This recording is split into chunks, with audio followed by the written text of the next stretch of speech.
Hello everybody, welcome to our channel our health and wellness. So today we are going to discuss about keeping safe and home for class 3 science. तो हम school में safe कैसे रह सकते हैं?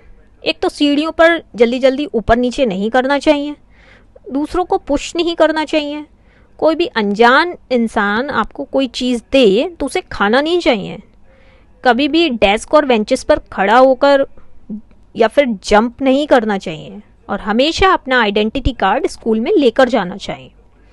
Next आता है playground पर आप सेफ कैसे रह सकते हैं। हमें हमेशा सेफ गेम्स खेलने चाहिए और जब हम खेल रहे होते हैं तो किसी को हर्ट नहीं करना चाहिए। झूलों के आसपास भागना नहीं चाहिए और झूलों पर अपनी बारी आने का इंतज़ार करना चाहिए। स्विंग्स पर आप बैठ सकते हो, लेकिन जब आप उठो वहाँ से तो उसे रुकने का इंतज़ार करना चाहिए। जब भी हम क्लाइंब कर रहे होते हैं तो दोनों हाथों का इस्तेमाल करना चाहिए। नेक्स्ट आता है आप रोड पर कैसे सेफ रह सकते हो। हमेशा हमें फुटपाथ पर ही चलना चाहिए और अगर हमें रोड को क्रॉस करना है तो ज़ीब्रा क्रॉसिंग पर ही क्रॉस करना चाहिए। रोड क्रॉस करने से पहले हमें राइट की तरफ देखना चाहिए, फिर लेफ़्ट की तरफ देखना चाहिए और फिर दोबारा राइट की तरफ देखना चाहिए और जब रोड क्लियर हो तभी क्रॉस करना चाहिए। हमें हमेशा ट्रैफिक राइट्स को फॉलो करना चाहिए। अगर हम साइकिल चला रहे हैं तो हमें लेफ़्ट की तरफ ही चलना चाहिए और हमेशा हेलमेट पहनना चाहिए। कभी भी चलते हुए व्हीकल से में अंदर नहीं जाना चाहिए या बाहर नहीं निकलना चाहिए और कोई भी व्हीकल मूव कर रहा है तो अपना सिर बाहर नहीं निकालना है। नेक्स्ट आता है स्टे सेफ एट होम। तो कभी भी इलेक्ट्रिक वायर्स और प्लग्स को टच नहीं करना चाहिए। किसी भी शार्प ऑब्जेक्ट से प्ले नहीं करना चाहिए, जैसे नाइव्स, सीजर्स या फिर ब्लेड्स। कभी अपने टॉयज़ को फ्लोर पर नहीं छोड़ना चाहिए और विंडोज़ और शेल्फ्स पर कभी क्लाइंब नहीं करना चाहिए। टेरेस और बालकनी से कभी लटकना नहीं चाहिए और कभी भी कोई मेडिसिन बिना किसी बड़े या डॉक्टर से पूछे नहीं लेना चाहिए। अब नेक्स्ट आता है फर्स्ट एड। तो जो इमीडिएट हेल्प होती है जब कोई हर्ट होता है उसको हम फर्स्ट एड कहते हैं। फर्स्ट एड तब किया जाता है जब डॉक्टर आने से पहले या फिर उस इंजर्ड इंडिविजुअल को हॉस्पिटल ले जाने से पहले।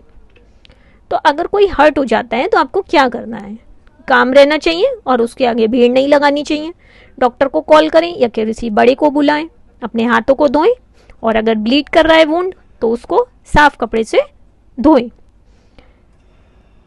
वुंड को किसी वेट वॉश क्लॉथ से आप क्लीन कर सकते हैं और एंटीसेप्टिक लोशन जैसे सेवलॉन या डेटॉल से वॉश कर सकते हैं। वुंड को कवर करना चाहिए with a clean bandage. Injured person को बैठाना या लिटा देना चाहिए और उसको रिलैक्स्ड फील कराना चाहिए। नेक्स्ट आता है जिन घरों में हम रहते हैं वो हमारे घर होते हैं, वो हमें एनिमल्स, थीव्स, हीट, कोल्ड या रेन से बचाते हैं। तो हमें अपने घरों का ध्यान रखना चाहिए और उन्हें साफ भी रखना चाहिए। अब गुड और क्लीन हाउस के क्या कैरेक्टरिस्टिक्स होते हैं?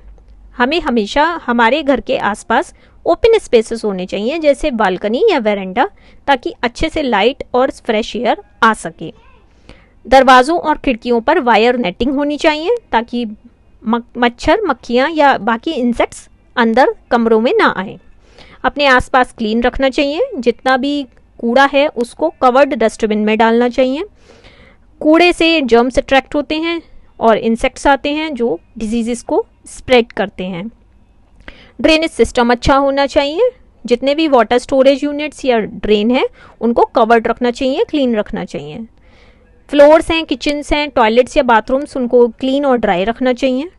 अपने फर्नीचर और हाउस होल्ड स्कूल्स की डस्टिंग करनी चाहिए ताकि डस्ट उसमें एक्यूमुलेट ना हो। सारे ही फैमिली मेम्बर्स को आपस में काम करके घर को नीट, क्लीन और डिजीज़ फ्री रखना चाहिए। अपने घर को हम डेकोरेट भी कर सकते हैं with green plants, flowers, curtains, rangoli, carpets या पेंटिंग से, ताकि वो और अच्छा लगे। अपने घर की अच्छे से केयर करनी चाहिए ताकि कंफर्टेबली रह सके। So that's all for the day. Thank you so much.